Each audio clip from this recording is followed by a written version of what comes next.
করি নাই, নির্বাচনটা একটু ডিক্লেয়ার হয়। আমরা যেটা করছি মানব সেবা, এটা হয়তো 10-12 বছর থেকে দেখাচ্ছি। চিকিৎসা সেবা আমরা ফ্রি মেডিকেল ক্যাম্প করছি, ফ্রি ঔষধ দিচ্ছি, স্থানীয় রোগীদের অপারেশন করে দিচ্ছি, খতনা করে দিচ্ছি, আমরা ডিজিটাল হেলথ কার্ড দিচ্ছি, অ্যাম্বুলেন্স সার্ভিস দিচ্ছি, আমরা ব্লাড সার্ভিস দিচ্ছি, আমরা বিভিন্ন জায়গায় মেডিকেল সেন্টার করে দিচ্ছি, আমরা বাসায় বাসায় গিয়ে সেন্টার কালেকশন করে ল্যাবরেটরিতে টেস্ট করে বাসায় পৌঁছে দিচ্ছি, আমরা ক্যানোলা, তারপরে স্যালাইন পোষ করা, ইঞ্জেকশন পোষ করা, এই জাতীয় যে কাজগুলো, এরপরে ফিজিওথেরাপি বাসায় গিয়ে দিয়ে মানুষের পাশে দাঁড়াবার চেষ্টা করছি। আমাদের নগরের প্রত্যেকটা মানুষ আমাদের সম্পদ, এই নগরের প্রত্যেক আমরা একটা ফ্যামিলির মানুষ, অতএব আমরা চেষ্টা করছি আমাদের নাগরিকদের পাশে থেকে মানবতার জয়গান গাওয়ার আমরা চেষ্টা করি।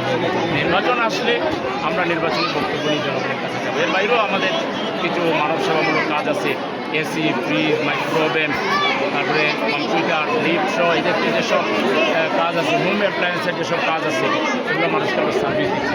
জামাত একটা মানবপ্রেমিক, মানবতার কল্যাণকামী একটা রাজনীতি। তার রাজনীতি যদি আপনি ধরেন 10%, তাহলে 90% হলো মানুষ। এগুলো আমরা মিডিয়ে দিই না, মানে এগুলো করি আমরা আল্লাহর সন্তুষ্টি।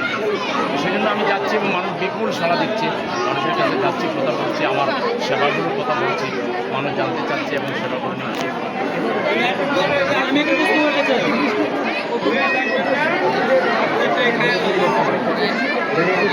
এটা খুবই খুবই নিন্দনীয় এবং এটা একটা অর্বাচীন, দায়িত্বহীনতার পরিচয় দেওয়া হয়েছে। যে কোমর পানিতে, গোলা পানিতে আমার মেয়েরা, আমার ছেলেরা কাগজপত্র ভিজিয়ে তারা পরীক্ষা দিতে যাবে, এত দায়িত্বহীনতা কেন এই রাষ্ট্রে জন্ম নিল? সঙ্গত কারণে ছাত্ররা যে দাবি তুলেছে এই পরীক্ষা আবার নিতে হবে এবং শিক্ষামন্ত্রীর পদত্যাগ দাবি করেছে, আমি ছাত্রদের এই দাবিকে সঙ্গত মনে করি। কারণ এই ধরনের দায়িত্বহীন কাজ করে রাষ্ট্রকে ছাত্র সমাজের মুখোমুখি করা, এটা কোনো ভালো কাজ হয়নি। আজকে তারা শিক্ষামন্ত্রী প্রত্যাগ করছে, কালকে আরেকজনের করবে। ছাত্রদেরকে এই সুযোগটা কে করে দেবে? এখন আমরা ছাত্র সমাজের ন্যায়সঙ্গত আন্দোলনের প্রতি সংহতি জানাই, সমর্থন জানাই এবং আমরা মনে করি সরকারকে এই ব্যাপারে দায়িত্বশীল আচরণ করতে হবে।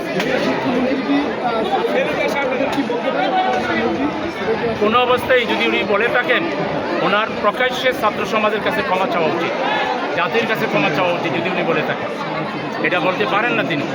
আমাদের ছাত্র, আমাদের আগামী দিনের ভবিষ্যতের প্রতি তিনি এভাবে টিচ করবেন। যারা জুলাই যোদ্ধা, যারা এই দেশ এনে দিয়েছে, উনি শিক্ষামন্ত্রী কোথা থেকে হয়েছে? জুলাই সংগ্রাম না হলে, এই ছাত্ররা জীবন না দিলে উনি কি আজকে শিক্ষামন্ত্রী থাকতেন? আজকে এমন সব প্রশ্ন করা হয়েছে তাদের বইয়ের বাইরে গিয়ে। এত কেন ছাত্রদের প্রতি আপনাদের এত খারাপ ব্যবহার কেন করবেন? আমাদের ভবিষ্যৎ প্রজন্মকে কেন হতাশার মধ্যে ফেলে দিবেন? তাদেরকে পড়ালেখার প্রতি আপনারা হতাশা তৈরি করছেন। এই ধরনের কাজ তো দিতে হয়নি। আমরা এই ধরনের বদ স্বভাব থেকে সরকারের সব মহলকে এগিয়ে আসার জন্য আহ্বান জানাবো এবং সমাজের উপরে যেন কোনো লাঠি চার্জ না হয়।